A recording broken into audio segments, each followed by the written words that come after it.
बिस्मिल्लाहिर्रहमानिर्रहीम। अस्सलाम वालेकुम स्टूडेंट्स। 10 क्लास की केमिस्ट्री का आज हम लेक्चर नंबर 1 पढ़ेंगे, जो कि है reversible reaction and dynamic equilibrium. तो चलिए स्टार्ट करते हैं। सबसे पहले है केमिकल रिएक्शंस। ये आपकी बुक्स की हेडिंग है। तो केमिकल रिएक्शंस जब भी होते हैं स्टूडेंट्स, तो उसमें दो या दो से ज़्यादा सब्सटेंसेस आपस में कंबाइन करते हैं और एक नया सब्सटेंस बना देते हैं।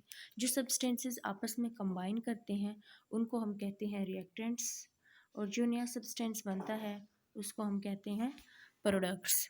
फॉर एग्ज़ाम्पल, जब भी हाइड्रोजन और ऑक्सीजन के दरमियान रिएक्शन होता है तो क्या बनता है? वाटर बनता है। हाइड्रोजन और ऑक्सीजन दोनों यहाँ पे क्या हैं? रिएक्टेंट्स हैं, और वाटर यहाँ पे क्या है? प्रोडक्ट्स है। स्टूडेंट्स, जो केमिकल रिएक्शंस होते हैं वो दो तरह के होते हैं। इरिवर्सिबल रिएक्शंस होते हैं और रिवर्सिबल रिएक्शंस होते हैं। इरिवर्सिबल रिएक्शंस कौन से होते हैं? ये वो रिएक्शंस होते हैं जिनमें जो प्रोडक्ट होता है वो दोबारा रिकम्बाइन होके रिएक्टेंट्स नहीं बनाता। इसलिए हम इन रिएक्शंस को क्या कहते हैं? ये कंप्लीट रिएक्शंस हैं, और इनको हम सिंगल एरो के ज़रिए रिप्रेजेंट करते हैं। हम रिएक्टेंट्स और प्रोडक्ट के दरमियान सिंगल एरो लगा देते हैं। हम सिंगल एरो क्यों लगाते हैं? यहाँ पे हम एक एग्जांपल लिखते हैं। H2 2H2 plus O2। ये एग्जांपल हम पीछे भी पढ़ चुके हैं। जब ये रिएक्ट करते हैं तो ये क्या बनाते हैं? 2H2। अब यहाँ पे हाइड्रोजन और ऑक्सीजन क्या हैं? ये रिएक्टेंट्स हैं, और वाटर यहाँ पे क्या है? ये प्रोडक्ट है। अब इरिवर्सिबल रिएक्शंस में क्या होता है? हमने पढ़ा है कि ये जो प्रोडक्ट है ये दोबारा रिकम्बाइन होके रिएक्टेंट्स को नहीं बनाता, इसलिए हम इनको सिंगल एरो के ज़रिए रिप्रेजेंट करते हैं। ये रिएक्टेंट्स और प्रोडक्ट के दरमियान सिंगल एरो है। सिंगल एरो का मीनिंग है कि ये जो रिएक्शन है ये सिर्फ एक ही डायरेक्शन में मूव करेगा। ठीक है, नेक्स्ट देखते हैं reversible reactions. Students, reversible reactions वो रिएक्शंस होते हैं जो इरिवर्सिबल रिएक्शंस के बिल्कुल रिवर्स होते हैं। इट मीन कि इनमें जो प्रोडक्ट होगा वो दोबारा रिकम्बाइन होके रिएक्टेंट्स बनाएगा। पीछे इरिवर्सिबल रिएक्शंस में क्या हुआ था? जो प्रोडक्ट था उसने दोबारा रिकम्बाइन होके रिएक्टेंट्स नहीं बनाए थे, जबकि रिवर्सिबल रिएक्शंस में क्या होगा? जो प्रोडक्ट होगा वो दोबारा से रिकम्बाइन होके रिएक्टेंट्स बना देगा। ठीक है, इसलिए हम इन रिएक्शंस को क्या कहते हैं कि ये कंप्लीट रिएक्शंस नहीं होते, और हम इनको डबल एरो के ज़रिए रिप्रेजेंट करते हैं। कैसे? हम रिएक्टेंट्स और प्रोडक्ट के दरमियान डबल एरो लगा देते हैं। फॉर एग्जांपल, ये एक रिएक्टेंट है, हाइड्रोजन और आयोडीन। ये दोनों क्या हैं? ये रिएक्टेंट्स हैं। जब ये आपस में कंबाइन करेंगे तो क्या बनाएंगे? Hydrogen iodide. ये क्या है? ये एक प्रोडक्ट है। अब क्या होगा? हमें पता है ये रिवर्सिबल रिएक्शन है, तो क्या होगा? ये जो प्रोडक्ट है ये दोबारा रिकम्बाइन होके रिएक्टेंट्स बनाएगा, और इसको हम कैसे लिख देंगे? हम इसको सिंगल एरो के ज़रिए और डबल एरो के ज़रिए रिप्रेजेंट करेंगे। हम ऐसे लिख देंगे। ये डबल एरो क्या रिप्रेजेंट कर रहा है? कि ये रिवर्सिबल रिएक्शन है और दोनों डायरेक्शन में ये मूव कर रहा है। पहले क्या होगा? हाइड्रोजन और आयोडाइड जो है, आयोडीन सॉरी, ये आपस में कंबाइन करेंगे और ये क्या बनाएंगे? Hydrogen iodide. अब दूसरे नंबर पे क्या होगा सेकंड स्टेप में? कि साथ ही हाइड्रोजन आयोडाइड भी क्या होगा? ये डिकम्पोज होना स्टार्ट हो जाएगा, और ये हाइड्रोजन और आयोडीन दोबारा से बनाना स्टार्ट कर देगा। हम इनको आगे देखते हैं डिटेल से। और ये जो रिवर्सिबल रिएक्शंस होते हैं ये दो डायरेक्शन में मूव करते हैं, forward and reverse direction. Forward कौन सा होगा? जो आगे की तरफ मूव करेगा, जैसे ऐसे ये फॉरवर्ड डायरेक्शन होगी, और रिवर्स डायरेक्शन क्या होगी, ये डायरेक्शन होगी। ये वो डायरेक्शन होगी जिसमें जो प्रोडक्ट बनेगा वो दोबारा से डिकम्पोज होके क्या बना देगा, रिएक्टेंट्स को दोबारा से बना देगा। चलिए इसको अब हम डिटेल से देखते हैं। ये देखिए, ये फर्स्ट एग्जांपल है रिवर्सिबल रिएक्शंस की। इसमें क्या होता है, हाइड्रोजन और आयोडीन जो हैं वो आपस में क्या करेंगे, रिएक्ट करेंगे या कंबाइन करेंगे तो क्या बनाएंगे, हाइड्रोजन आयोडाइड। ये हो गया हाइड्रोजन और ये क्या है, आयोडीन है। ये आपस में कंबाइन करेंगे तो क्या बनाएंगे, हाइड्रोजन आयोडाइड। ये दोनों क्या है, हाइड्रोजन और आयोडीन्स, ये दोनों है रिएक्टेंट्स। और हाइड्रोजन आयोडाइड क्या है, ये क्या है, ये प्रोडक्ट है। ये कौन सा रिएक्शन है, ये फॉरवर्ड रिएक्शन है। नेक्स्ट देखिए बच्चों, अब क्या होगा, हाइड्रोजन आयोडाइड जो है ये दोबारा से डिकम्पोज होने स्टार्ट हो जाएगा और ये क्या बनाएगा, हाइड्रोजन और आयोडीन को ये दोबारा से बना देगा। ठीक है, इस रिएक्शन को हम नेक्स्ट आगे डिटेल से देखते हैं। ये देखिए, ये क्या है, ये हाइड्रोजन है, ये आयोडीन है और ये क्या है, जब ये आपस में कंबाइन करेंगे तो क्या बनाएंगे, हाइड्रोजन आयोडाइड, जो कि कलरलेस है। अगर आप यहाँ पे नोट करें तो आयोडीन जो है वो उसके नीचे लिखा हुआ है कि ये पर्पल इन कलर है और जो हाइड्रोजन होता है ये कलरलेस होता है। अब जब ये कलरलेस हाइड्रोजन और पर्पल कलर की आयोडीन आपस में रिकम्बाइन करेगी तो क्या होगा, कलरलेस हाइड्रोजन आयोडाइड जो है वो हमारे पास फॉर्म होगा। इसका मतलब है कि रिएक्शन के दौरान आयोडीन का जो पर्पल कलर है वो डिसअपेयर हो गया है। आहिस्ता आहिस्ता ये पहले फेड हुआ है और एट द एंड जो हमारे पास आया है वो कलरलेस हाइड्रोजन आयोडाइड फॉर्म हुआ है। अब आप यहाँ पे देखें तो ये कौन सा रिएक्शन है, ये फॉरवर्ड रिएक्शन है। क्यों फॉरवर्ड रिएक्शन है, क्योंकि ये फॉरवर्ड डायरेक्शन में मूव कर रहा है। फॉरवर्ड मीन आगे की तरफ मूव कर रहा है। ठीक है, इसमें क्या हो रहा है, रिएक्टेंट्स जो हैं, ये वाले रिएक्टेंट्स, ये क्या हो रहे हैं, ये रिएक्टेंट्स जो हैं ये रिकम्बाइन होके क्या बना रहे हैं, प्रोडक्ट बना रहे हैं। इसलिए ये कौन सा रिएक्शन होगा, ये फॉरवर्ड रिएक्शन होगा। अब नेक्स्ट कौन सा होगा, हमने पढ़ा था कि रिवर्सिबल रिएक्शन में दो तरह के होंगे रिएक्शंस। एक पहला कौन सा होता है, फॉरवर्ड होता है, साथ कौन सा होता है, रिवर्स होता है। साथ ही इसके कौन सा रिएक्शन होता है, रिवर्स रिएक्शन होता है। यहाँ पे फॉरवर्ड रिएक्शन हो गया, अब हम कौन सा लिखेंगे, रिवर्स रिएक्शन।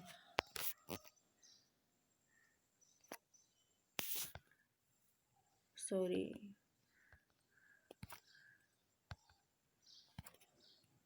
ये देखें, ये हमने पीछे जो चीज़ें पढ़ी हैं यहाँ पे थोड़ा सा उसको एक्सप्लेन किया हुआ है कि आयोडीन जो होती है वो पर्पल इन कलर होती है और हाइड्रोजन जो है वो क्या होती है, कलरलेस होती है। जब हम हाइड्रोजन और आयोडीन को आपस में क्या करते हैं, हीट करते हैं एक क्लोज फ्लास्क के अंदर, तो हमारे पास क्या बन जाता है, हाइड्रोजन आयोडाइड बन जाता है। ये रिएक्शन हम पीछे पढ़ चुके हैं कि जब भी हाइड्रोजन और आयोडीन को हम क्या करते हैं, एक क्लोज्ड फ्लास्क के अंदर हीट करते हैं तो क्या बनता है, हाइड्रोजन आयोडाइड बनता है। क्लोज फ्लास्क एक इंस्ट्रूमेंट होता है। नेक्स्ट देखें, इसमें क्या होता है कि आयोडीन का जो पर्पल कलर है वो क्या होता है, डिसअपेयर, फेड हो जाता है और आहिस्ता आहिस्ता ये क्या हो जाता है, डिसअपेयर हो जाता है। ये वाला रिएक्शन कौन सा था, ये फॉरवर्ड रिएक्शन था। नेक्स्ट देखें, ये क्या होगा, अब हाइड्रोजन आयोडाइड जो हमारे पास फर्स्ट रिएक्शन में क्या बना था, प्रोडक्ट बना था। अब ये जो प्रोडक्ट है ये दोबारा से क्या हुआ है, डिकम्पोज होके इसने क्या बना दिया, हाइड्रोजन और आयोडीन बना दिया और आयोडीन का जो पर्पल कलर है वो दोबारा से अपीयर हो गया, जाहिर हो गया। अब हम कहेंगे कि इस केस में क्या हुआ है, हाइड्रोजन आयोडाइड जो है ये वाला, इसने क्या किया है, रिएक्टेंट के तौर पे काम किया है। ठीक है, और हाइड्रोजन और आयोडीन ने यहाँ पे प्रोडक्ट के तौर पे काम किया है। तो हम क्या कहेंगे, ये कौन सा रिएक्शन है? ये रिवर्स रिएक्शन है। ये पहला रिएक्शन कौन सा था? वो फॉरवर्ड रिएक्शन था, लेकिन ये रिएक्शन कौन सा है? ये रिवर्स रिएक्शन है। नेक्स्ट देखें, ये देखें, this reaction is reverse of above so called reverse reaction. ये जो पिछला रिएक्शन था ये फर्स्ट रिएक्शन के रिवर्स था, तो हम इसको क्या कहेंगे? Reverse reaction. मैं यहाँ पे एक दफ़ा दोबारा लिख के आपको बताती हूँ। ये क्या था? हाइड्रोजन, ये क्या थी? आयोडीन थी, जो कि पर्पल इन कलर थी। ये आपस में क्या हुए थे? कंबाइन हुए, तो क्या बना था? हाइड्रोजन आयोडाइड बना था। हाइड्रोजन आयोडाइड क्या है? ये वाला रिएक्शन क्या था? ये फॉरवर्ड रिएक्शन था। फिर इसका रिवर्स रिएक्शन हुआ था, तो इसने क्या किया था? हाइड्रोजन आयोडाइड थी, उस वो डिकम्पोज होके उसने क्या बना दिया था? हाइड्रोजन और आयोडीन। ठीक है, नेक्स्ट देखते हैं। अगर हम इन दोनों को एक ही दफ़ा लिखें तो हम कैसे लिखेंगे? कि हम एक ही दफ़ा फॉरवर्ड और रिवर्स रिएक्शन को रिप्रेजेंट करें, तो हम कैसे लिखेंगे? ये देखें, ये हाइड्रोजन है, ये आयोडीन है, और ये क्या है? Hydrogen iodide. हम सिंपली ये करेंगे कि इनके दरमियान डबल एरो लगा देंगे। ये जो फर्स्ट एरो है, ये वाला ऊपर वाला, ये रिप्रेजेंट कर रहा है कि जो रिएक्शन है वो फॉरवर्ड डायरेक्शन में जा रहा है, तो ये कौन सा रिएक्शन हो गया? Forward reaction. और जो नीचे वाला है ये कौन सा है?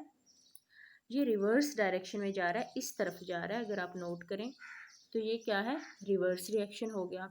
तो ओवरऑल एक ही दफ़ा हम रिएक्शन इस तरह लिख सकते हैं। एक दफ़ा मैं यहाँ पे लिख देती हूँ। ये देखें, ये क्या है? हाइड्रोजन है, ये क्या है? आयोडीन है। नेक्स्ट देखें, जब ये आपस में क्या करेंगी? रिकम्बाइन करेंगी तो क्या होगा? कंबाइन करेंगी तो क्या होगा? हाइड्रोजन आयोडाइड बनेगा। अब यहाँ पे हाइड्रोजन आयोडाइड जो है, सॉरी, अब हम दोबारा से हाइड्रोजन आयोडाइड लिखने की बजाय हम यहाँ पे क्या कर दें? इसको डबल एरो के जरिए रिप्रेजेंट कर दें। इसका क्या मतलब होगा? कि हाइड्रोजन आयोडाइड भी दोबारा से डिकम्पोज होके हाइड्रोजन और आयोडीन बना रहा है। ये फॉरवर्ड रिएक्शन है, ये रिवर्स रिएक्शन है, और इसको एक ही दफ़ा हम इस तरह लिख सकते हैं। ठीक है, नेक्स्ट देखते हैं। नेक्स्ट हम देखेंगे, सेकंड एग्जांपल थी जो कि थी कैल्शियम ऑक्साइड और कार्बन डाइऑक्साइड की, कि जब भी कैल्शियम ऑक्साइड और कार्बन डाइऑक्साइड आपस में रिएक्ट करते हैं तो ये क्या बनाते हैं? Calcium carbonate. ये कैल्शियम ऑक्साइड है, ये कार्बन डाइऑक्साइड है, और ये क्या है?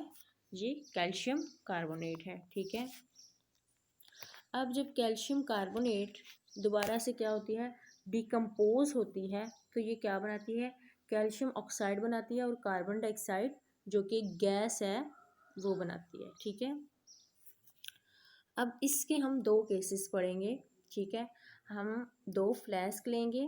ठीक है, एक हम ओपन फ्लास्क लेंगे, दूसरा हम क्या लेंगे?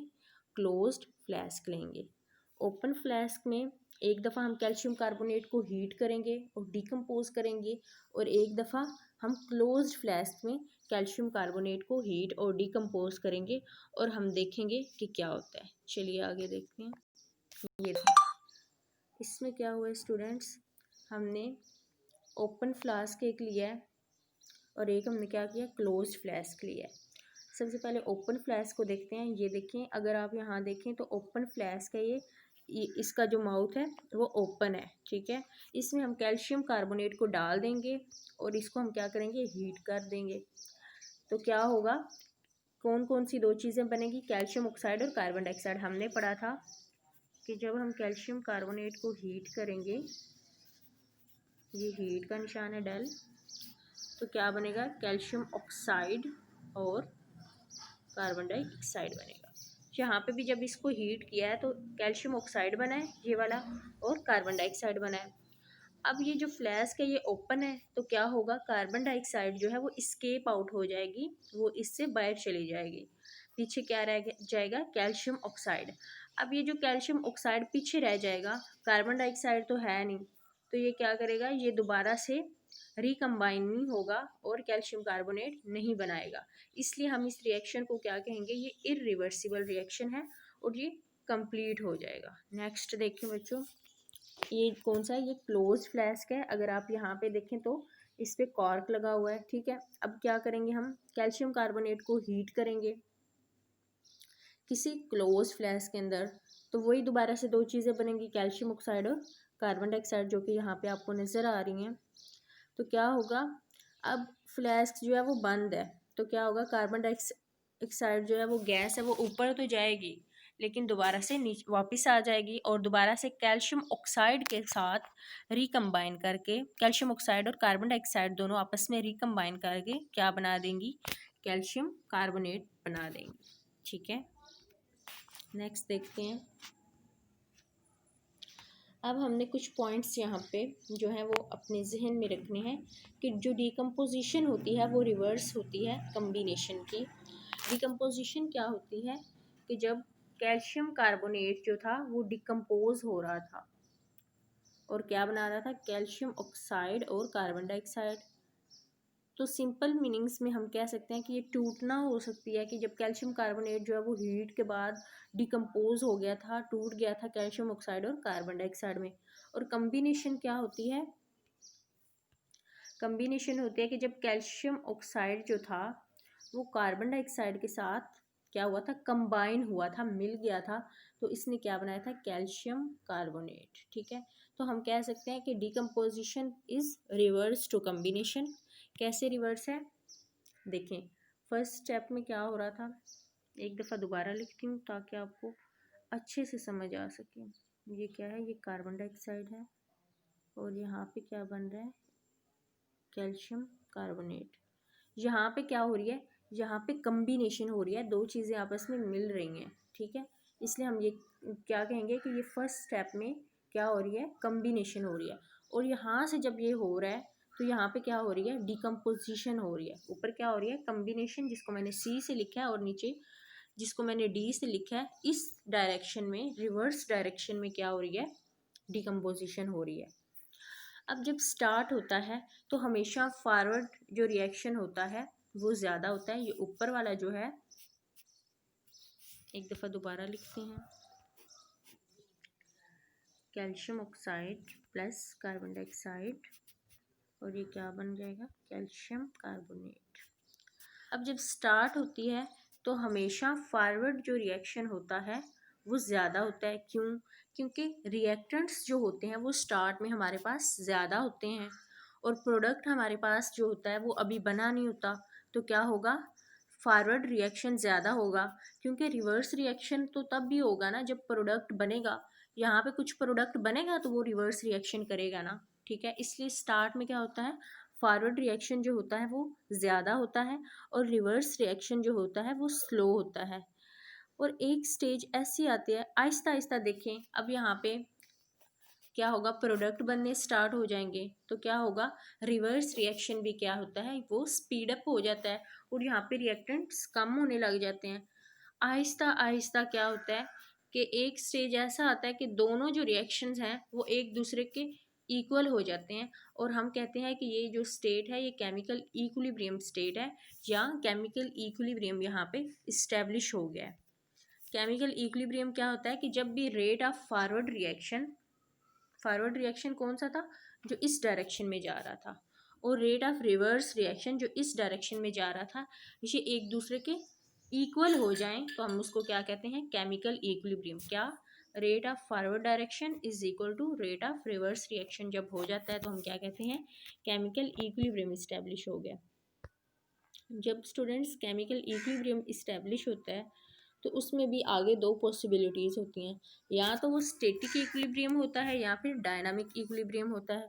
स्टैटिक इक्विलिब्रियम कौन सा होता है, जिसमें रिएक्शन जो होता है वो होना स्टॉप, मतलब स्टॉप होने के वो करीब होता है, तो हम कहते हैं ये स्टैटिक इक्विलिब्रियम है। और डायनामिक इक्विलिब्रियम वो होता है जब रिएक्शन होना स्टॉप नहीं होता, रिएक्शन तो कंटिन्यू होता है, लेकिन रेट ऑफ फॉरवर्ड और रेट ऑफ रिवर्स रिएक्शन के बीच, रेट ऑफ फॉरवर्ड और रेट ऑफ रिवर्स रिएक्शन बिल्कुल एक दूसरे के इक्वल होते हैं लेकिन ऑपोजिट इन डायरेक्शन होते हैं। इस स्टेट को हम क्या कहते हैं, डायनामिक इक्विलिब्रियम। अब यहाँ पे हम डायनामिक इक्विलिब्रियम को थोड़ा सा डिटेल में पढ़ेंगे कि डायनामिक इक्विलिब्रियम हमेशा रिवर्सिबल रिएक्शंस में इस्टेब्लिश होता है, इरिवर्सिबल रिएक्शंस में डायनामिक इक्विलिब्रियम इस्टेब्लिश नहीं होता। ठीक है, अब क्या होता है, जब इनिशियल स्टेज होती है, हमने पहले भी पढ़ा है कि रेट ऑफ फॉरवर्ड रिएक्शन हमेशा ज़्यादा होता है। ठीक है, और क्या होता है, रेट ऑफ रिवर्स रिएक्शन जो होता है वो ज़ीरो होता है या निग्लिजिबल रेट पे होता है। निग्लिजिबल मीन ना होने के बराबर। ठीक है, आहिस्ता आहिस्ता क्या होता है, फॉरवर्ड रिएक्शन स्लो होता है और रिवर्स रिएक्शन जो होता है वो स्पीड अप होने लग जाता है, और एक स्टेट ऐसी आती है कि दोनों एक दूसरे के इक्वल हो जाते हैं और हम कहते हैं कि डायनामिक इक्विलिब्रियम इस्टेब्लिश हो गया। अब इसको हम एक एग्जांपल के थ्रू समझते हैं कि जो हाइड्रोजन है और ये क्या है, ये आयोडीन है, ये क्या बनाएंगे, हाइड्रोजन आयोडाइड बनाएंगे, हम पीछे पढ़ चुके हैं। ठीक है, अब जब स्टार्ट में क्या होगा, अभी रिएक्शन स्टार्ट हुआ है बिल्कुल, तो हमारे पास फर्ज कर लेते हैं कि हमारे पास जो रिएक्टेंट्स हैं वो 1 मोल हाइड्रोजन है और 1 मोल आयोडीन है, और ये आपस में कंबाइन होके ये क्या बनाएंगे, 2 मोल हाइड्रोजन आयोडाइड बनाएंगे। तो स्टार्ट में क्या होगा, अभी यहाँ पे 2 ये नहीं बना। ठीक है, यहाँ पे अभी 0 लिख लेते हैं, और यहाँ पे अभी 1 मोल है, तो क्या होगा, स्टार्ट में फॉरवर्ड रिएक्शन ही ज़्यादा होगा ना, रिवर्स रिएक्शन तो हो गई तब जब यहाँ पे कुछ प्रोडक्ट्स होंगे, 1 2 कुछ प्रोडक्ट होंगे, फिर ही ना रिवर्स रिएक्शन होगा। इसलिए हम कहते हैं कि रेट ऑफ फॉरवर्ड रिएक्शन जो होता है वो फास्ट होता है स्टार्ट में, और जो रिवर्स रिएक्शन होता है वो निग्लिजिबल रेट पे होता है।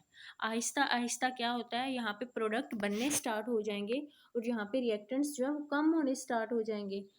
ठीक है, फिर क्या होगा कि रिवर्स रिएक्शन जो है वो स्पीड अप हो जाएगा। आहिस्ता आहिस्ता ये दोनों रिएक्शन जो होते हैं वो एक ही रेट पे, एक ही स्टेट पे आ जाते हैं, तो हम क्या कहते हैं, मतलब एक ही सेम रेट पे आ जाते हैं, तो हम क्या कहते हैं कि डायनामिक इक्विलिब्रियम जो है वो इस्टेब्लिश हो गया। अब इसको हम एक ग्राफ के ज़रिए देखेंगे और फिर आगे हम ग्राफ की एक्सप्लेनेशन को एक एग्जांपल के थ्रू देखेंगे। ठीक है, ये देखें ग्राफ, ये क्या है, ये रेट ऑफ रिएक्शन है जो ऊपर की तरफ जा रहा है, और ये क्या है, टाइम है जो इस साइड पे है। ठीक है, ये ऊपर वाला जो है ये रिवर्स रिएक्शन है, और ये नीचे वाला है ये फॉरवर्ड रिएक्शन है।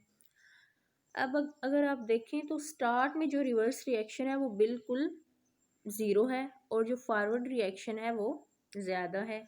आहिस्ता आहिस्ता रिवर्स रिएक्शन जो है वो ज़्यादा हो रहा है और फॉरवर्ड रिएक्शन जो है वो कम होता जा रहा है। ठीक है, जैसे जैसे टाइम गुजरता जा रहा है, और एक स्टेट आती है जब ये दोनों एक दूसरे के इक्वल हो जाते हैं, और हम कहते हैं कि ये इक्विलिब्रियम स्टेट है, या यहाँ पे डायनामिक इक्विलिब्रियम जो है वो इस्टेब्लिश हो गया है। ठीक है स्टूडेंट्स, इसी ग्राफ को हम एक एग्जाम्पल के थ्रू समझेंगे, जो कि हम पीछे पढ़ भी चुके हैं, हाइड्रोजन और आयोडीन वाली एग्जाम्पल। देखें ये क्या है, ये हाइड्रोजन है फर्स्ट में, ये आयोडीन है जो कि पर्पल इन कलर था, हमने पीछे पढ़ा था, और ये हाइड्रोजन आयोडाइड है जो कि कलरलेस है। अब ये कौन सा रिएक्शन है, ये फॉरवर्ड रिएक्शन है। नीचे हमारे यहाँ पे ये रिवर्स रिएक्शन लिखा हुआ है, वो हम बाद में देखेंगे। अब स्टार्ट में क्या होगा, फॉरवर्ड रिएक्शन ज़्यादा होगा क्योंकि यहाँ पे रिएक्टेंट्स ज़्यादा हैं। हाइड्रोजन और आयोडीन की कंसंट्रेशन यहाँ पे ज़्यादा है, और हाइड्रोजन आयोडाइड तो अभी इससे तैयार होंगे ना, इससे अभी बनेंगे, तो ये ज़ीरो हैं, और हाइड्रोजन और आयोडीन जो है वो यहाँ पे अभी ज़्यादा हैं। ठीक है, तो क्या होगा, आहिस्ता आहिस्ता हाइड्रोजन आयोडाइड बनने स्टार्ट हो जाएंगे, और साथ ही थोड़ी देर के बाद जो है वो रिवर्स रिएक्शन भी स्टार्ट हो जाएगा। रिवर्स रिएक्शन क्या होगा कि इस हाइड्रोजन और आयोडीन से, हाइड्रोजन आयोडाइड से सॉरी, दोबारा हाइड्रोजन और आयोडीन बनना स्टार्ट हो जाएगा। ठीक है, और फिर एक स्टेट ऐसी आएगी कि ये दोनों रिएक्शन एक दूसरे के इक्वल हो जाएंगे, और हम कहेंगे कि यहाँ पे डायनामिक इक्विलिब्रियम इस्टेब्लिश हो गया, या फिर ये कौन सी स्टेट है, ये केमिकल इक्विलिब्रियम स्टेट है। ठीक है स्टूडेंट्स, नेक्स्ट आपकी बुक पे है डिफरेंस है फॉरवर्ड और रिवर्स रिएक्शन का, जिसको आप लोग देखेंगे। ठीक है, और इसके बाद मैक्रोस्कोपिक प्रॉपर्टीज़ हैं डायनामिक इक्विलिब्रियम की, तो हम जो है वो कल पढ़ेंगे इंशाल्लाह।